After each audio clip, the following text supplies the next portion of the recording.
Bonjour monsieur. Voilà, bonjour. Enchanté. Bonjour tout le monde. On vous accueille comme ça. Ah oui, oui, j'ai compris. Paul Verhoeven, réalisateur de Basic Instinct et autres grands succès du cinéma hollywoodien des années 80-90, était au Festival de Cannes. Il y présentait Elle, son premier film en français, sélectionné dans la compétition officielle. Provocateur féministe, il évoque la jeunesse du film où l'on retrouve la Belge Virginie Efira. Comment s'est faite la rencontre avec Isabelle Huppert? Quelle vision a-t-il du cinéma actuel? Le cinéaste, souvent controversé, revient sur son incroyable carrière. Fabrice Duels reçoit ensuite Géraldine Doignon, réalisatrice, et Johan Blanc, comédien révélé au grand public dans La Trêve. Ils présentent leur deuxième collaboration, Un homme à la mer. Allez hop, Home Cinéma, c'est parti!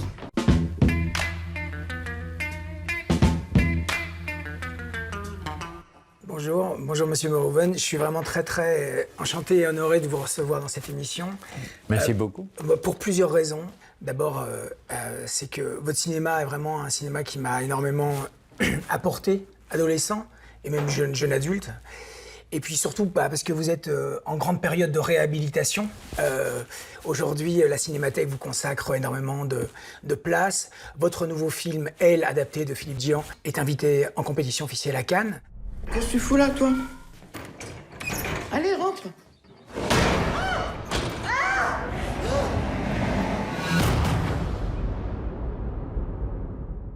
Comment s'est passée cette aventure autour de Elle? Comment ça se fait que vous arrivez à faire un film en français? Ben, c'est le producteur du film, hein, Saïd Ben Saïd, qui m'a envoyé le livre. Je ne le connaissais pas, Saïd, je connais Dijon pas trop. Il m'a demandé de le lire et si il voulait... I was not in any hesitation there, you know. I read the book and immediately I thought, okay. Salut. Ça va toi? Ça va. C'est quoi ça? J'ai fait une chute à vélo.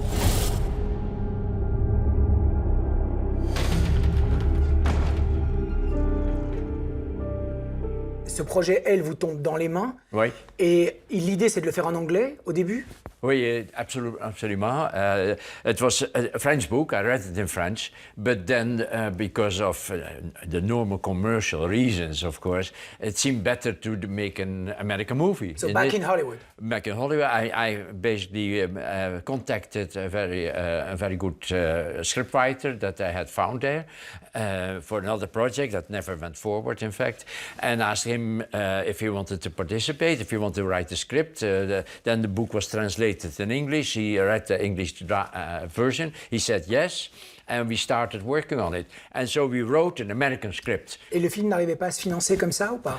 Well, it was difficult to find any financial partners, but what was even much more difficult is to find an actress, an American actress that wanted to do this part, you know. Justement. Not perhaps so much because of the rape, but about what happens after that, isn't it? When she discovers who is the villain. And then there's, let's say, if I would have made it to what they would call un film de vengeance, if it would be about anger and trying to do, let's say, to kill.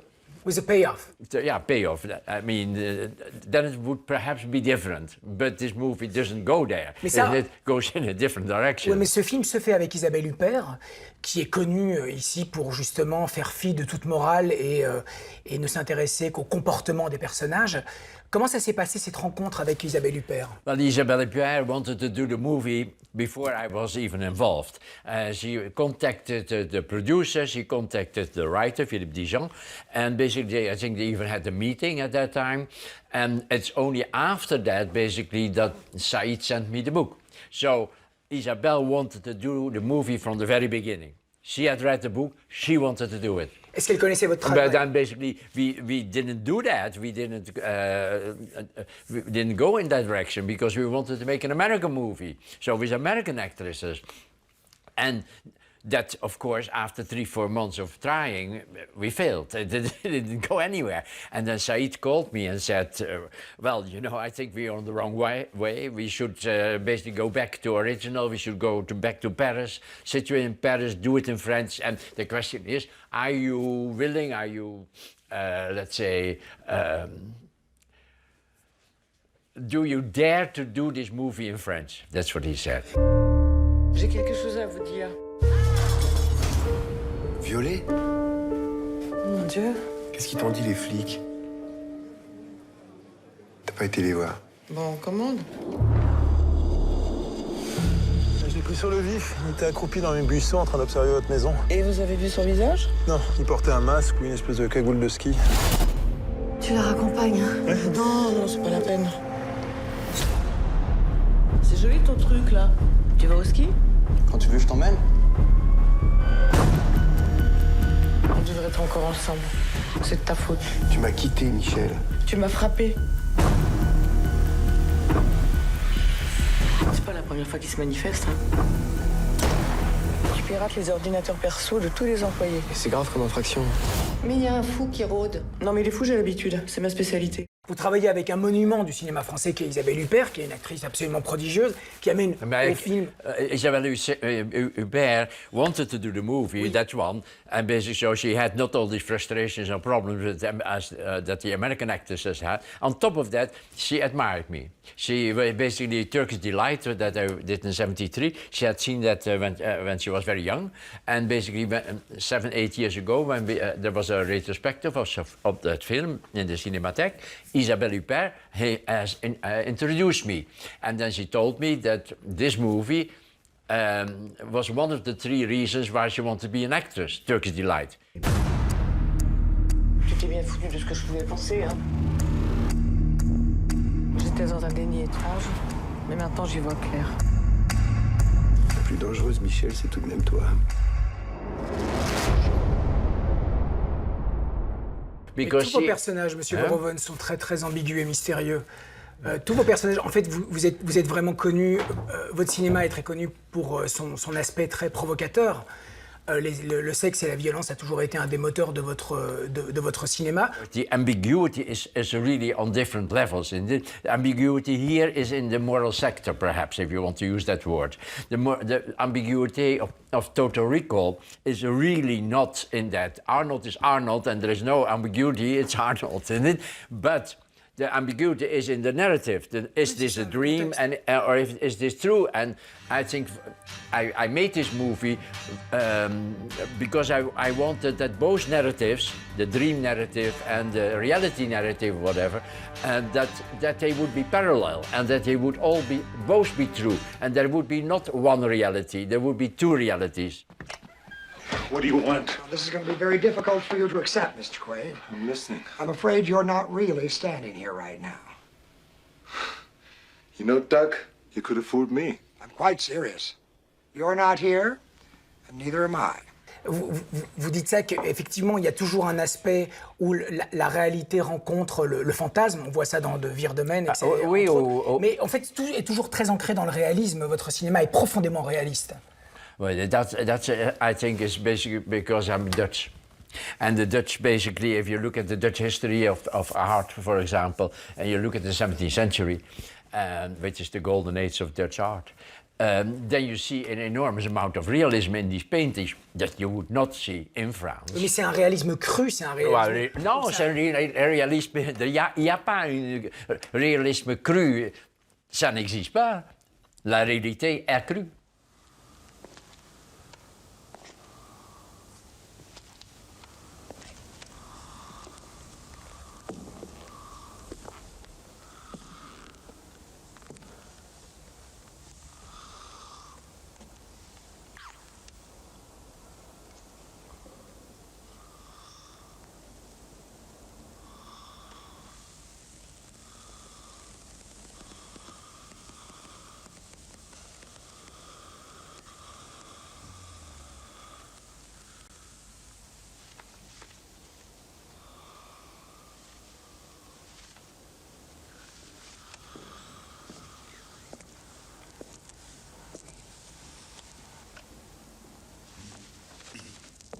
It's only, let's say, in Dutch, in the Dutch art that you would see that copulation, you would see people, women peeing, pooping, and whatever. I mean, that kind of. If you grow up with that, and basically the museum is around the corner, and you see these things, then I think. Et votre cinéma est fou et plein de ça. Et plein de ça, et ça vous a... Plein de réalité.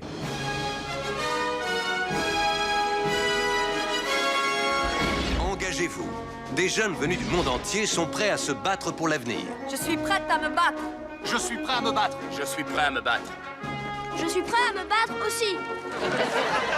Ils sont prêts à se battre. Et vous?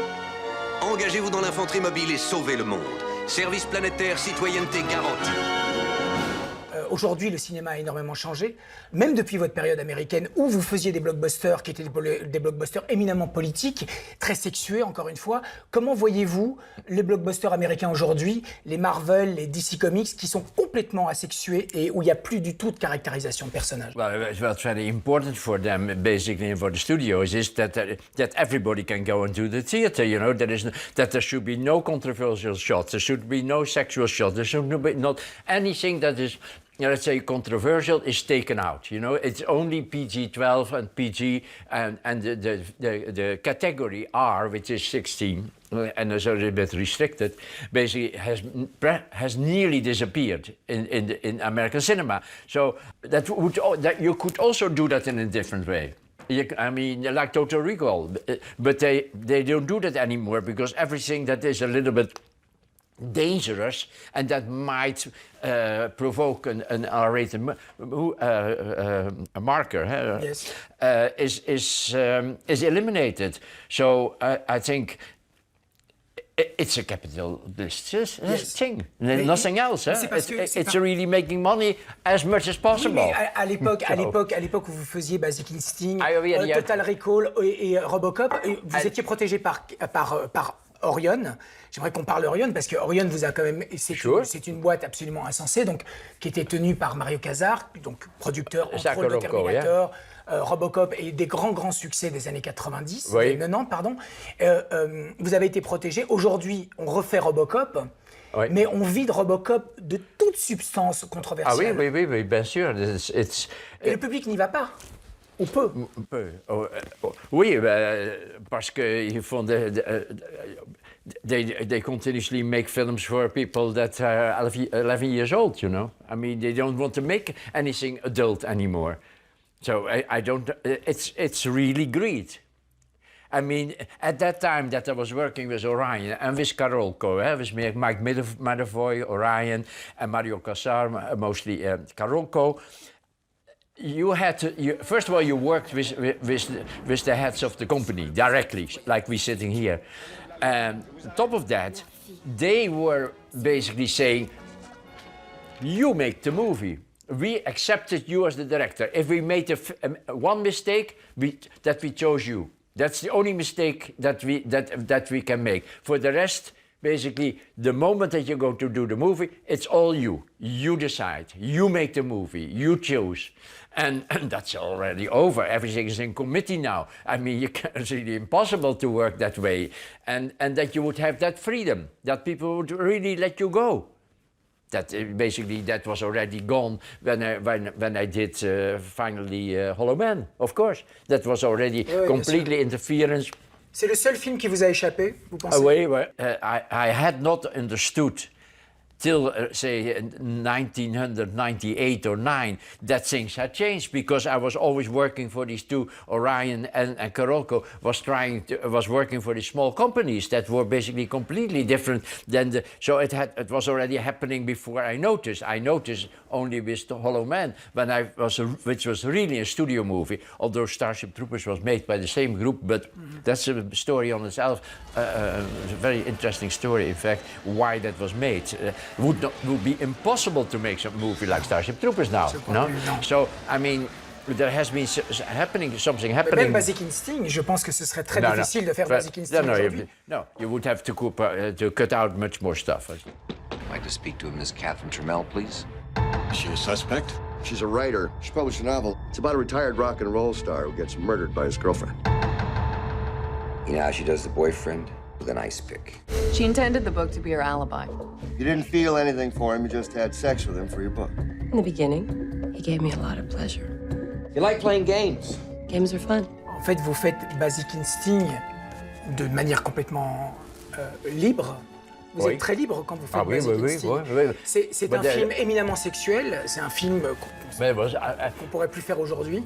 No, but it was already written in a certain way by Joe. C'était aussi sexuel parce que, en fait, je veux revenir à elle ici, c'est que, bien sûr, vous n'écrivez pas toujours, bien sûr, vous participez à l'élaboration de vos scénarios. Vous avez longtemps travaillé avec Gérard Souteman, qui a été votre scénariste attitré en Hollande, que vous avez retrouvé pour Black Book, d'ailleurs. Vous laissez toujours les scénaristes travailler et puis vous rappropriez la matière. Pour elle, c'était la même chose, parce que le film est très sexuel in a strange way, et aussi l'ambiguïté et le personnage féminin et l'humour aussi qui vous est propre. Oui.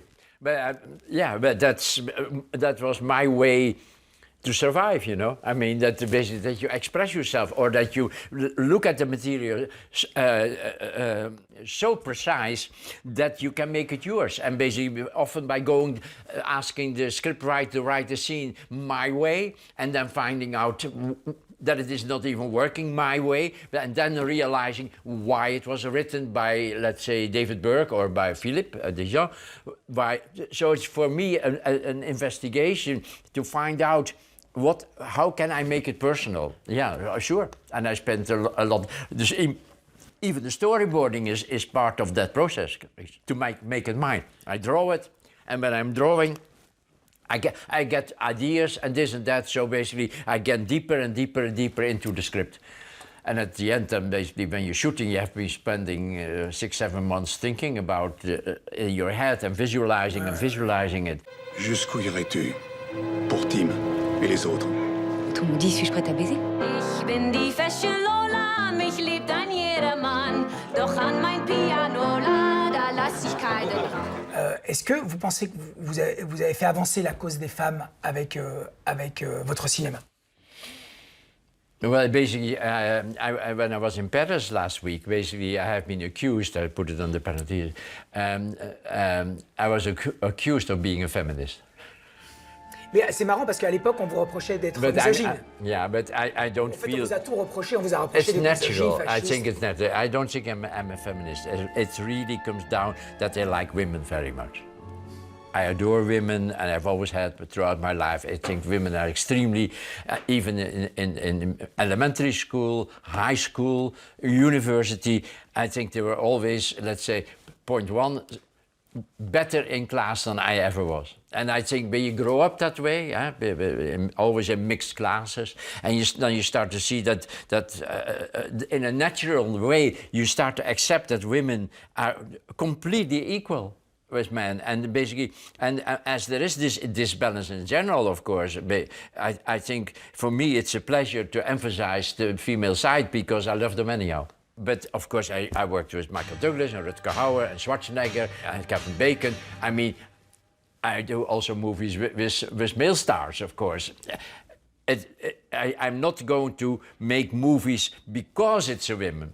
But when I get the chance with a good project and have to choose between male and female, I would probably choose female, yeah. But that I have never been in the luxurious position to have two films that I had to choose between.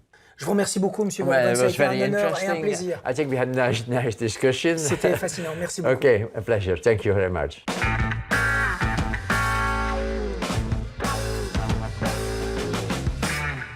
Ma femme me dit que je suis totalement obsédé. Enfin, les juifs, je veux dire.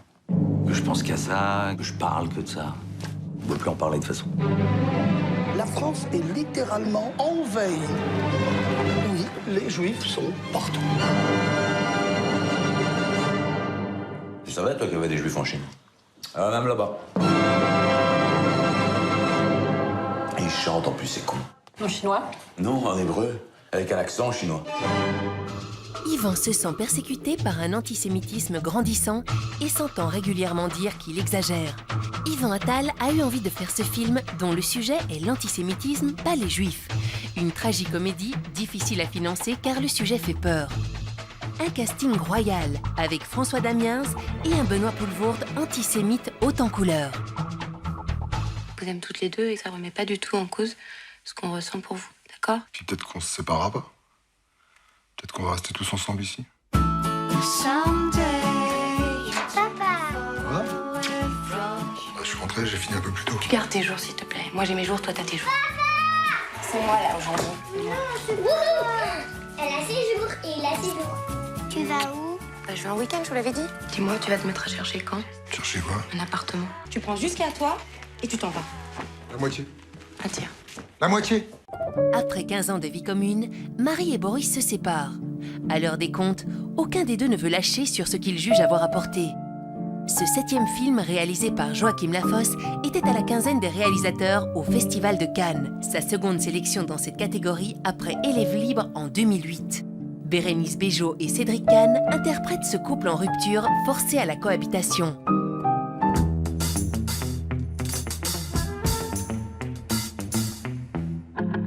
Le Brussels Film Festival est bien décidé à témoigner de la richesse du cinéma européen. 8 jours de découverte, plus de 20 pays européens à sillonner, 100 courts et longs métrages présentés.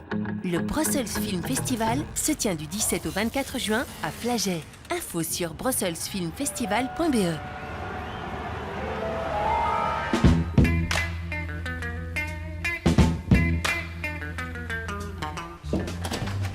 Bonjour, Bonjour. Ah, vous avez remis les manteaux? Oui. Ça va? Bah oui, parce qu'on avait peur de prendre froid de ça. Bonjour, ça va bien? Ouais, très bien. Johan Blanc pour le grand public, c'est l'inspecteur Peters de La Trêve.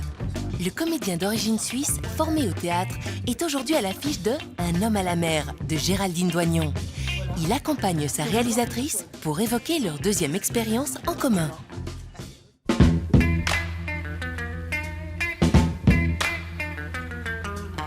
Bonsoir Géraldine, bonsoir Johan. Je suis en train de croiser, je fais bonsoir Johan, bonsoir Géraldine. Oui, y a pas de souci. Vous êtes là pour ton deuxième long métrage, Un homme à la mer, starring Johan Blanc. Yep.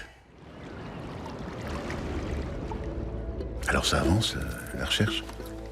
Ouais, très bien. On a pensé à toi l'autre soir. On a vu un reportage à la télé sur les crevettes. Je travaille pas sur les crevettes. C'est mon père. Maman est pas rentrée de la nuit. Votre femme vous dit toujours ce qu'elle fait? Non, mais elle aurait dû être là. C'est la mère de ta copine, c'est ça? Si elle s'est barrée comme ça, c'est pour qu'on lui foute la peine, hein. Ne dis pas à Agathe qu'on s'est vu ce soir. Tout va bien? Ne lui dis pas, d'accord? C'est un film en forme de récit initiatique. Oui. C'est aussi une histoire d'acteurs.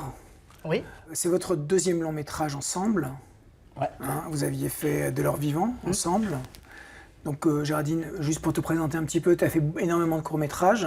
J'en ai fait 4 depuis qui ont été très bien reçus à travers plein de festivals, qui ont très bien circulé. Tu as fait ce premier film De leur vivant qui est sorti il y a... En 2012. En 2012, avec Johan. Comment vous travaillez ensemble? C'était assez, c'était écrit, on a beaucoup discuté en fait du personnage et des scènes. Et après, moi, je suis pas du tout. Enfin, on a quand même cherché à enlever pas mal de textes. Hein. Voilà, avec ce film, on essayait d'être à l'économie le plus possible. Il y avait trop, si tu veux, de textes par rapport au scénario qu'on s'est mis à jouer, donc on a surtout cherché à enlever le plus possible. Ouais. Quoi. Il y avait et beaucoup en montage départs, encore, et on a enlevé beaucoup. Du coup, la discussion tournait un peu autour de ça, mais je crois qu'on collaborait vachement tous les deux. Je sais pas comment. Bah oui, enfin, de toute façon, les choses étaient assez claires avant le tournage. Et après, on a trouvé d'autres choses nouvelles sur place, dans l'ambiance. Si tu m'emmerdes, je te dépose sur la route là-bas, un peu plus loin. Moi, je leur dis où vous êtes. Tu ferais ça? Tu vas voir, ici, c'est différent. On se sent différent. On n'est plus chez nous. Notre vie, elle est là-bas.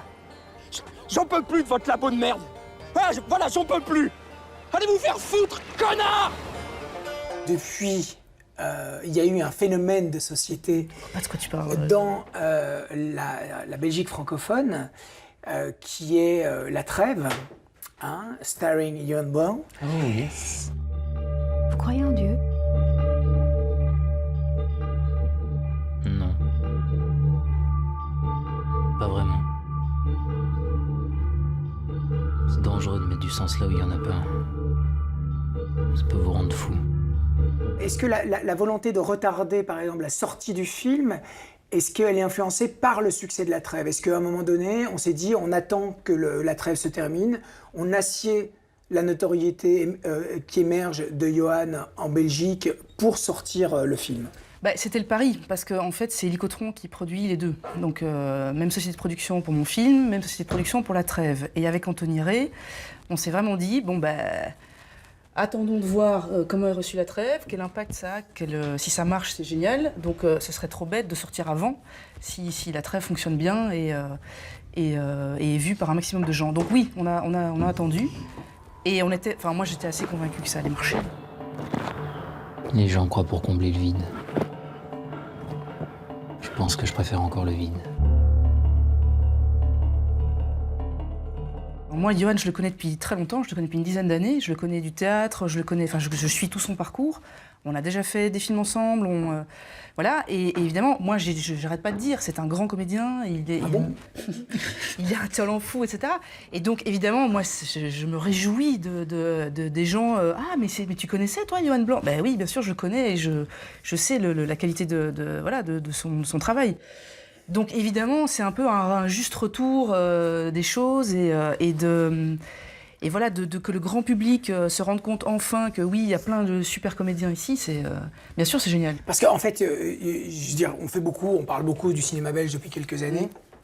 Alors bien sûr, tous les acteurs belges doivent être absolument reconnus par la France ou ailleurs, de machin, etc. Ici, là, pour le coup, c'est un peu le système inverse, c'est-à-dire que c'est presque comme en Flandre, c'est-à-dire que on a des voitures de pointe, donc les acteurs, tu vois, qui sont porteurs, qui font venir les gens, et c'est exactement ce que les cinéastes et ce que l'industrie, la petite industrie en Belgique francophone cherche. En fait, là, il y a une reconnaissance sur nous, là, les acteurs belges, en fait, sans qu'on soit automatiquement passé par Paris, comme tu dis. Et ça, c'est vraiment très nouveau. Et je crois qu'il faut... moi, je trouve ça formidable qu'on utilise ça.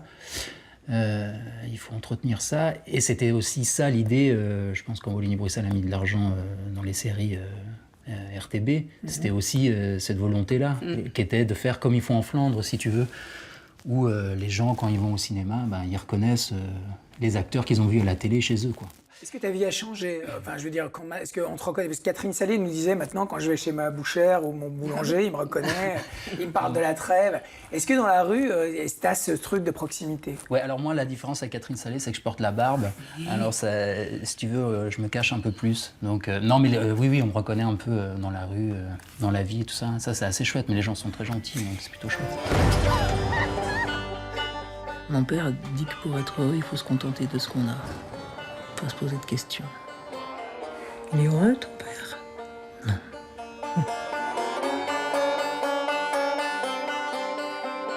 Venez, belle maman, on boit pour fêter ce magnifique voyage.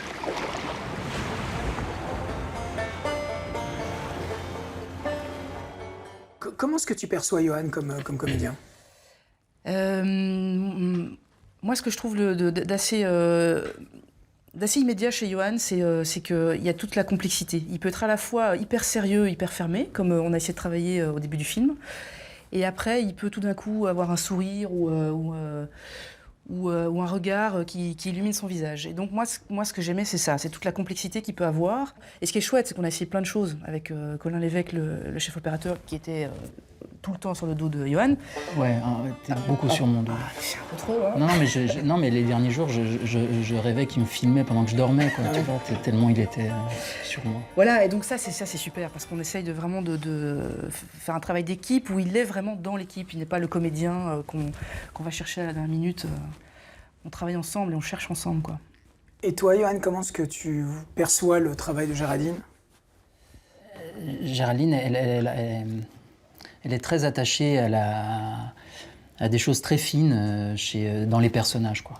Et dans des choses où, sur les non-dits, sur des sensations, sur des choses qu'on n'arrive pas vraiment à exprimer dans la vie ou que tu ne sais pas vraiment exprimer avec des dialogues. Et cette finesse-là qu'elle va chercher